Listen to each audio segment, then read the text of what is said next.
Hello friends, welcome to our YouTube family. So today we have come with new topic, DHCP server and DHCP relay agent configuration.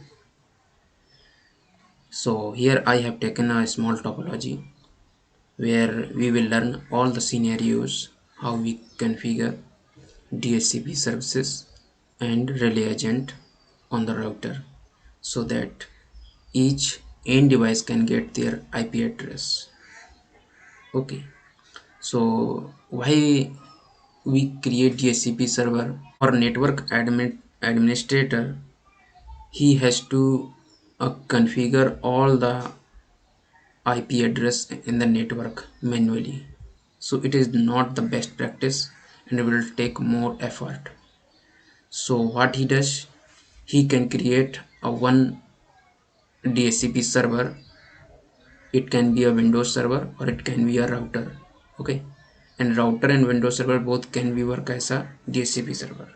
So he can create one DHCP server, and by that DHCP server he will create a DHCP pool for separate network, and then he can allow the DHCP pool uh, to the all networks where he wants IP addresses in the end device.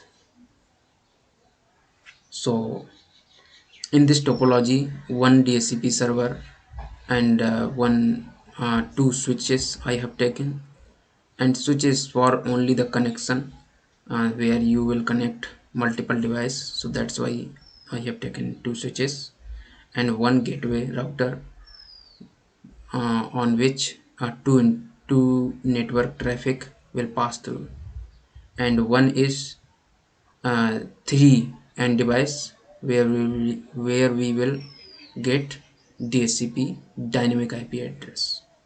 Okay, so same topology I have created in the packet tracer, Cisco Packet Tracer, where we will learn more in practical. Same topology, here is the server and two switches and three PCs and one router. Okay, so in this topology, in this lab I have configured nothing, and but I have taken IP address of the server is 192.168.1.100 of /24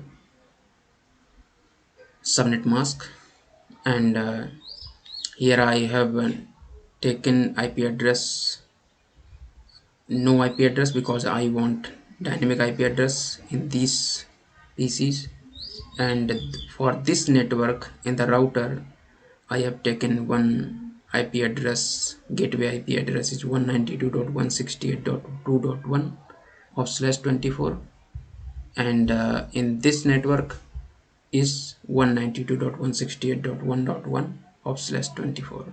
That's it. So it's required. So let's go one by one and configure DHCP server. So go to the server, click on the server and go to first on desktop and go to the IP configuration. So here I have already configured, and you too can configure if it is not configured already. So you can configure the IP address of the server which you have taken earlier. Okay, and the subnet mask is the 24 subnet mask is the 255.255.255.0, and the default gateway for this server is this interface. So 1.1 is the default gateway. That's it. And go to the services and then the DHCP services. So DHCP, before creating DHCP pool or services, you have to ensure that your services on and then create. So give a pool name. Suppose in this lab I need two pool, because this is the one network 1.1 and the second one is the 2.1 network. So two pool needs to be created there. So one pool is pool 1. Okay, and you can give name as per your choice, and the default gateway of the pool. Default gateway is 192.168.1.1 for first network, this network. Okay, and DNS server don't need to configure here because it's not required as of now. And start IP address. Start IP address is you can put 192.168.1.1.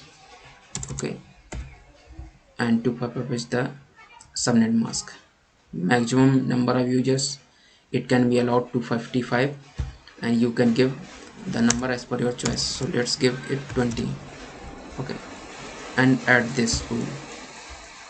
And second pool you have to configure the pool 2 for the second network, and the pool 2 7 network default gateway is 2.1 192.168.2.1, and DNS servers don't need to configure, and the first IP is 2.1, and then number of users you can put same or you can put different and then add.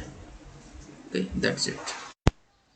Okay, so we have created pool in the server, and now the next part is go to this router gateway and configure IP address on their interface. So click on router and go to the CLI mode and enter, press enable and config terminal.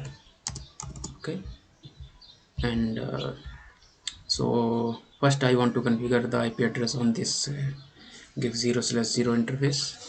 So interface give 0/0.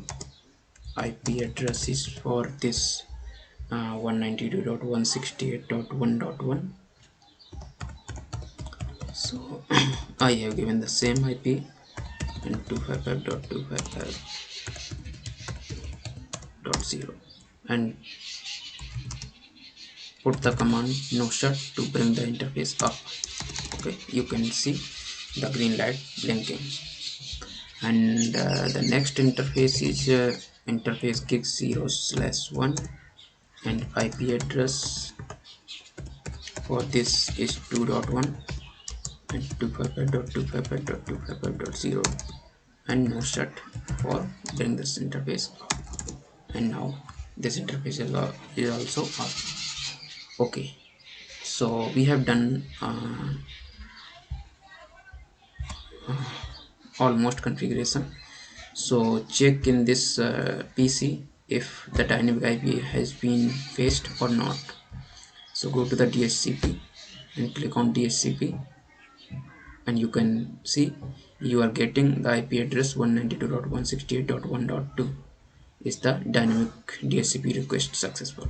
Okay, so you have got the IP address, and also the check the IP address on this PC you are getting or not. So click on the first PC and desktop and IP configuration and DHCP, and it's you can get the IP address 2.1 at 2.2 you are getting, and same as well here also. Okay, you can get 2.3. So you are getting the IP address because of the you have created DHCP server in the in this server, and by the DHCP server dynamic IP are released, and all the devices in the network can get their IP address from the DHCP server. Okay, so that's it. Thank you so much for watching this video. Hope you have enjoyed this video, and if you have any question related to this topic, you can put your question in the comment section below, and hope I'll try to answer it. Thank you again.